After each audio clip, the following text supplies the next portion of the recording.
మా గల్ఫ్ న్యూస్కి స్వాగతం. ప్రతిరోజు 6 దేశాల తాజా వార్తల బులెటిన్ మీకు అందించబడుతుంది. యుఏఈ రాజధాని అబుదాబిలో విషాదకర సంఘటన జరిగింది. ఆలస్యంగా వెలుగు చూసిన ఈ దుర్ఘటనలో తెలంగాణకు చెందిన దంపతులు మరణించగా వారి 3 పిల్లలు ఆసుపత్రిలో ప్రాణాలతో పోరాడుతున్నారు. గురువారం తెల్లవారుజామున ఆల్ దన్నా నగరంలో కారు ప్రమాదం జరిగిందని సామాజిక కార్యకర్తలు తెలిపారు. ఈ జంట అబుదాబి నుండి కారులో వెళ్తుండగా యాక్సిడెంట్ జరిగిందన్నారు. ఈ ప్రమాదంలో గాయపడ్డ 4 నెలల నుంచి 11 సంవత్సరాల మధ్య వయసు గల వారి 3 పిల్లలు ఒక ప్రైవేట్ ఆసుపత్రిలో చికిత్స పొందుతున్నారని, వారిలో ఒకరి పరిస్థితి ఇంకా విషమంగా ఉందన్నారు. ఇక మృతులను సయ్యద్ వహీద్, సనా బీగంగా గుర్తించినట్లు తెలిపారు. Syed Waheed cyber security professional అని, అతను 2018 నుంచి యుఏఈలో ఉంటున్నట్లు పేర్కొన్నారు. అబుదాబిలోని భారత రాయబార కార్యాలయంలో సంప్రదింపులు జరిపి వారి మృతదేహాలను భారత్కు పంపినట్లు తెలిపారు. వారి అంత్యక్రియలు భారత్లో ముగిసినట్లు సామాజిక కార్యకర్తలు పేర్కొన్నారు.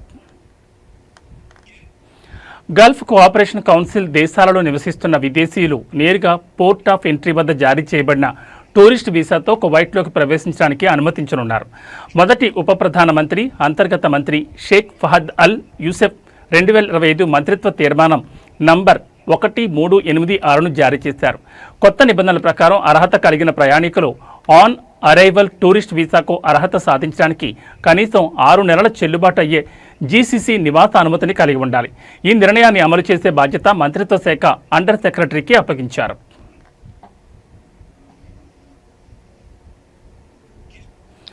ఆత్మహత్య చేసుకుని మరణించిన 30 ఏళ్ల షార్జా ప్రవాసురాలు అతుల్య శేఖర్ భర్తను తిరువనంతపురంలో పోలీసులు అరెస్ట్ చేశారు. ఆదివారం ఉదయం దుబాయ్ నుండి విమానంలో కేరళ రాజధానిలో దిగిన 40 ఏళ్ల సతీష్ శంకర్ను విమానాశ్రయంలో అదుపులోకి తీసుకున్నారు. కాగా సతీష్ జిల్లా కోర్టు నుండి ముందస్తు బెయిల్ పొందాడని, అతని వాంగ్మూలం నమోదు చేసిన తర్వాత కోర్టు ఆదేశాల మేరకు బట్టి బెయిల్పై విడుదల చేస్తామని పోలీసులు తెలిపారు. అతుల్య కుటుంబం ఆమె భర్తపై శారీరక వేధింపులు, వరకట్న సంబంధిత నేరాల కింద కేసు ఫిర్యాదు చేయడంతో కేసు నమోదైన విషయం తెలిసిందే. అంతకుముందు ఆమె భర్త ఆమెను శారీరకంగా వేధిస్తున్న వీడియోలు సోషల్ మీడియాలో వైరల్ అయ్యాయి. జూలై 19న ఆమె మరణించిన వారం తర్వాత షార్జా పోలీసులు ఆమె ఉరివేసుకుని మరణించినట్లు నిర్ధారించారు. అతుల్య మృతదేహాన్ని ఆమె స్వస్థలానికి తరలించగా ఆమె కుమార్తె అంత్యక్రియలు దుబాయ్లోని సోనాపూర్ న్యూ శ్మశాన వాటికలో జరిగాయి.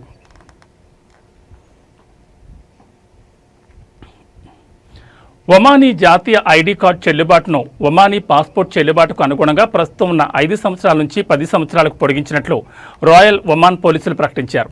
ఈ నిర్ణయాన్ని lieutenant general, inspector general of police మరియు కస్టమ్స్ జారీ చేశారని పేర్కొన్నారు. పౌరులకు సమయాన్ని ఆదా చేయడం, వారి శ్రమను తగ్గించడంతో పాటు పరిపాలనా విధానాలను క్రమబద్ధీకరించడం లక్ష్యంగా పెట్టుకున్నట్లు తెలిపారు. కింగ్డమ్లో మొట్టమొదటి సమ్మర్ క్లౌడ్ సీడింగ్ ఆపరేషన్ విజయవంతమైందని నేషనల్ సెంటర్ ఫర్ మెటియాలజీ ప్రకటించింది. దీంతో ఈశాన్య రియాద్లోని రుమాహ్లో వర్షపాతం పెరిగిందన్నారు. దీనిని ఇది ఒక ముఖ్యమైన సాంకేతిక మైలురాయిగా అభివర్ణించింది. ఈ ఆపరేషన్ ఈ ప్రాంతంలో మారుతున్న వాతావరణ మోడల్ను మెరుగుపరచడం లక్ష్యంగా పెట్టుకుందన్నారు. రుమాహ్లో సానుకూల ఫలితాలు రావడంతో భవిష్యత్ సీజన్లలో ఇతర ప్రాంతాలకు విస్తరించేందుకు ప్రణాళిక రూపొందిస్తామని తెలిపింది.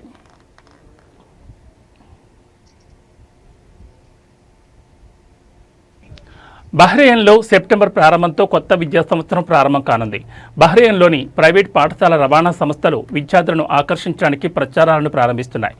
సోషల్ మీడియా, బిల్ బోర్డులు, ముద్రించిన ఫ్లయర్లు మరియు పొరుగు ప్రాంతాలలో, ఇతర పబ్లిక్ ప్రాంతాల్లో పార్క్ చేసిన బస్సులపై కూడా ప్రకటనలు పెరిగాయి. పిల్లలకు సురక్షితమైన మరియు సౌకర్యవంతమైన రవాణా అంటూ తల్లిదండ్రులను ఆకర్షించడానికి పోటీ ధరలు ప్రకటిస్తున్నారు. రిజిస్ట్రేషన్లు ప్రారంభమైనప్పటికీ డిమాండ్ ప్రస్తుతం మునుపటి సంవత్సరాల కంటే తక్కువగా ఉందని స్కూల్ మేనేజ్మెంట్లు చెబుతున్నాయి. కొన్ని కుటుంబాలు ఇప్పటికీ విదేశాలలో సెలవుల్లో ఉండడం మరియు మరికొందరు నిర్ణయం తీసుకునే ముందు ఆఫర్లను పోల్చడం దీనికి కారణమని ఆయన అభిప్రాయపడ్డారు. స్కూల్ రవాణా ఛార్జీలు నెలకు $20 బహ్రెయిన్ నుండి ప్రారంభమవుతాయని, అయితే సఖిర్లోని బహ్రెయిన్ విశ్వవిద్యాలయానికి రవాణా బహ్రెయిన్ డాలర్లు 30 నుండి ప్రారంభమవుతుందని తెలిపారు. ఇవి మా గల్ఫ్ న్యూస్ విశేషాలు. మరో బులెటిన్లో మళ్ళీ కలుద్దాం. నమస్కారం.